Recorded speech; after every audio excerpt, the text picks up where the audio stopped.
Hello everybody, and thank you for joining me. This is Ciara from Ciara T Designs, and today I have these really vibrant thank you cards to share with you. So let's jump right in. So I'm going to start as always with cutting down my cardstock. I'm going to do A2 sized cards, which is 4 1/4 by 5 1/2. And then I've cut down my black mat to be about 1/8 of an inch smaller than the card base. And then the watercolor will be about 1/4 of an inch smaller than the A2 base. I like to show cutting the cardstock. I've had comments in the past asking why I need to show this, but in case you're a beginner or you're newer to card making, I think it does kind of help to just see the card cutting down. And I mean, it takes a whole, I think minute of the video, and it lets me introduce everything. So that is why I did show this, but I don't know, I think it's useful. You guys need to let me know what you find useful in a video, because of course I'm kind of just guessing as to what might be helpful to someone who's newer to card making. So if you have any thoughts, let me know what they are in the description or in the comments down below, and I will respond. Of course, I always respond to all the comments that I get. So I'm going to make 5 cards. So you can see I've cut down 5 pieces of cardstock for each card with each layer. And then I used watercolor for this only because I really wanted to be able to have the colors move a little bit, not a lot. I want them to hold that circular shape, but I want them to have a little bit of movement. So with that, I chose to use watercolor cardstock because I do know that, regular cardstock won't take the water that I need it to for this specific project. So that's kind of why I went that direction. So I'm going to bring in the Tim Holtz Brushstrokes stamps. This is a cool stamp set. It's an older stamp set. It's been around for quite a while. I always try to come up with fun and creative ideas that I think that a beginner could use, especially, or someone who maybe is struggling with their creativity. We go through kind of blocks and, you struggle a bit. This is kind of a fun card design for that, I think. You could grab any shape for this. I chose to use the brush strokes. My little kitten Az here, he's kind of wandering through. He lays on the desk a couple of times. He's so helpful. I showed the kittens off in my last video, or in my last card video, not the sticker announcement, but you can go and check out my kittens if you want to see them in that video. And I brought in the smallest circle. There are actually 2 circles in this. One's quite a bit larger than this one. I used this one just because I thought it would fill in the space a little bit. And I'm going to go through my rainbow colors. You guys know, if you've been with me for any length of time, that is my favorite color palette. It always makes me smile and makes me happy. And at the end of the day, what's the point of making something that doesn't make you happy, really? So that is my go-to color palette, but you could, of course, change this up to be anything. You could do, shades of pink, shades of purple, shades of blue, or you could do monochromatic, do it all in one color. That could be fun. Or, there's so many things you could do here that can be altered to be your preference for whatever that happens to be. I am going in my Distress ink minis. I just wanted them to be a little more translucent than my oxides. So I used picked raspberry, carved pumpkin, squeezed lemonade, twisted citron, broken china, and wilted violet. And I'm just going to kind of move my circular stamp around. Now, honestly, you could, like I said, use any shape here. You could do this in rectangles. You could do it in squares. You could do it in stars. It's just kind of a fun, easy pattern to make. You're really just shifting them across the page, having them touch a little bit. And that, I spray the stamp with a little bit of water just to get my inks to have a little bit of movement. And I just go through and stamp all of the panels. I do have a sticky mat in the base of my Misti here. It's from Waffle Flower, and everything I use is always linked and listed down below, but that holds my cardstock in place, so I don't have to worry about them moving or, it just keeps them there, and I don't have to worry about a magnet in case I'm not sure where a magnet could sit. And I'm sorry I get a little out of frame here. I'm still doing the exact same thing. I'm just going in with my green color, which is Twisted Citron at this point, and kind of just layering my colors in a fun way. There's no right or wrong here. As long as you use colors that can go together, you will see that I end up with a little bit of brown between the green and the purple, just because this is quite a yellowy green. And yellow and purple make brown, but I put my sentiment over it. You can't even really tell. And it didn't make an ugly, it wasn't a muddy color. It was just a slightly brown color, which I wasn't really trying to introduce. So that is something to keep in mind. If you have a concern, use complementary colors. Don't use complementary colors, sorry. If you use complementary colors, they will make brown. So as in yellow and purple. But you can see that I'm mostly just letting the colors that are near each other in the color wheel touch. So like the pink and orange and the yellow and the green and the blue and the purple. And then, like I said, I am going to have my purple overlap my green just a touch. And it still looks perfectly fine. It just did add a little bit of a different tone than I was intending. Not a problem. We will put a sentiment over it. So that is what I'm kind of doing for this card. There isn't much outside of this. This is why I think that it's kind of a great design if you're struggling creatively. Just find a fun circly stamp or some kind of geometric-y shape and use it like this. And use a fun color palette, and there you go. You've created these really fun and vibrant backgrounds that are pretty much the focal of the card, and you don't really need to add much else. I think that my biggest intention with my channel is to inspire other people to bust out their crafty supplies and make something. And it doesn't have to be something for other people. I mean, you could make this and put it in a journal. You could make this and turn it into a bookmark.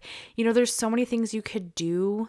I mean, I make cards because that's what I do, but there's so many things you could do outside of that if that's not your thing that would still look stunning and be a lot of fun. So keep that in mind, you know, just take the idea and make it work for you. Now I'm going to go in with my Spritz. I have all of the colors and I always forget to use them. So I thought this would be a really fun time to bust them out and use them. So I'm going to use picked raspberry and then spiced marmalade, squeezed lemonade, cracked pistachio, broken china, and wilted violet because only 36 of the 72 colors are out and not all of the ones that I used in this are available. So I did just kind of splash what I thought was the closest color on, and I'm not being neat with this. Now, if you don't enjoy splatter, you can totally skip this part. But I like texture in my cards. I find it really eye-catching and pretty, so I tend to do that. But completely up to you. You can fully skip this step if that's not for you. And then I wanted to add some black lines around my circles. I had to go through a couple of my Copic Multiliners. I started out with a marker, but I thought it was too small. And then my 03, I use it in my bullet journal all the time, and it's getting pretty dried up and worn out. So I ended up actually switching to the 0.05 just because that one I don't use very often. And I'm just putting squiggly lines around my circles. You don't have to do this step either if that's not your jam. I like how it looks.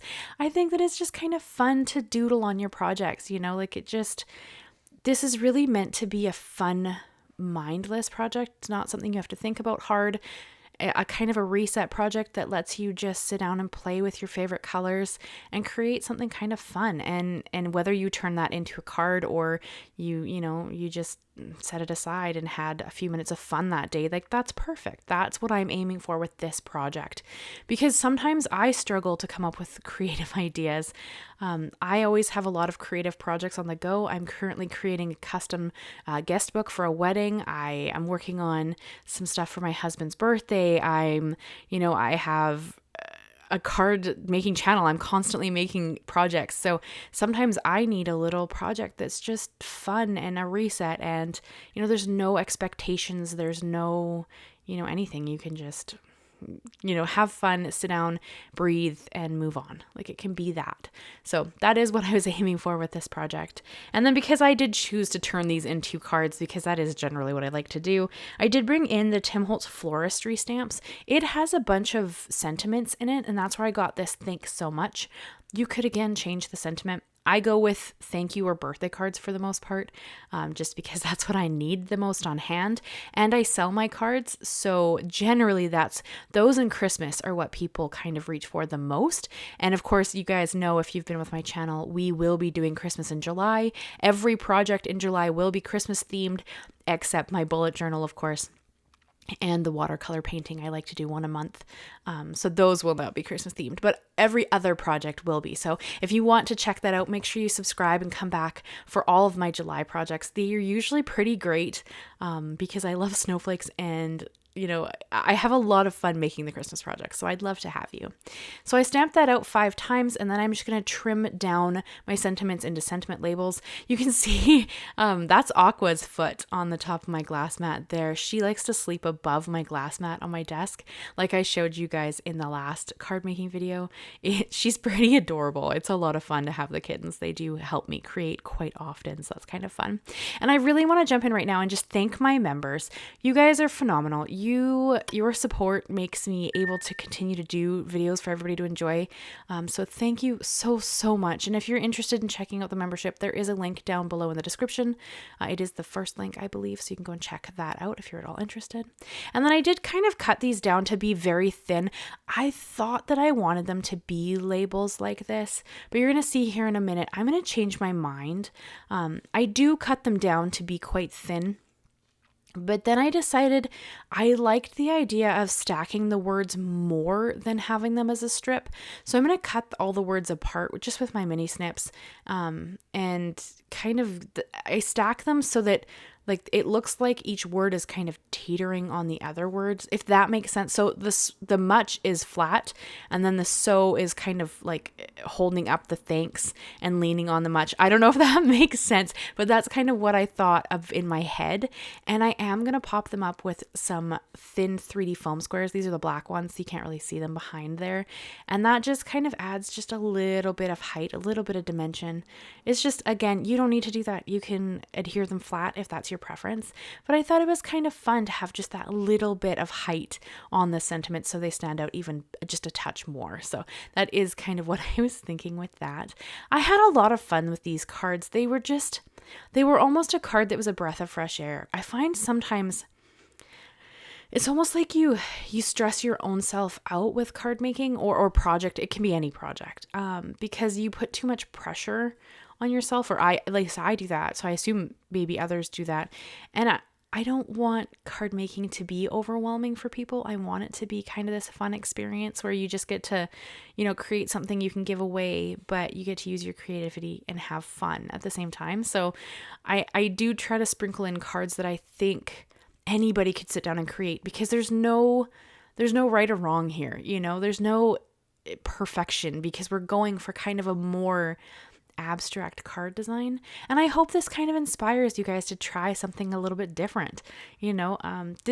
I always use vibrant colors. That is, I guess for me, a different would be going for like a muted color palette, but they don't bring me as much joy as the vibrant colors. So I don't tend towards them, but man, people who create with a muted color palette, they can create some stunning cards. And I'm always a little in awe, because I can't seem to go away from my vibrant cards. They just make me so happy. So I did end up decorating the inside of these cards just a little bit.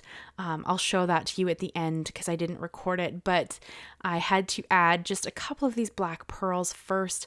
Again, totally not necessary, but I have a lot of embellishments because I love them. So I do tend to add them to my cards just because they're kind of fun.